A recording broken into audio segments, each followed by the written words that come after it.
جو آدمی ایک مشن جو سٹرگل کر کے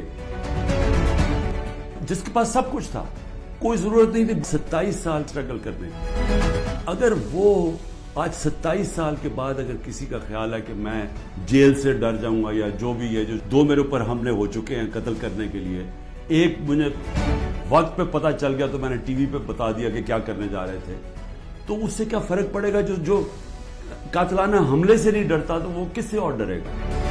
میں کیوں ملک سے باہر جاؤں گا؟ یعنی میں نے اگر کوئی کرپشن کی ہوتی تو میں بھی شاید جس طرح یہ بھاگ جاتے ہیں، جب ان کے اوپر اقتدار سے نکلتے ہیں سب باہر بھاگ جاتے ہیں کیونکہ ان کے کیسز ہوتے ہیں، باہر بھاگتے ہیں کیسز رک جاتے ہیں۔ میں سارے کیسز فیس کروں گا کیونکہ میں نے کوئی غلط کام نہیں کیا، قوم میرے ساتھ کھڑی ہے، کیا کوئی دے سکتا؟ میں کوئی چور دروازے سے تو آنا نہیں چاہتا، اگر قوم مجھے ووٹ دے گی میں تیار ہوں۔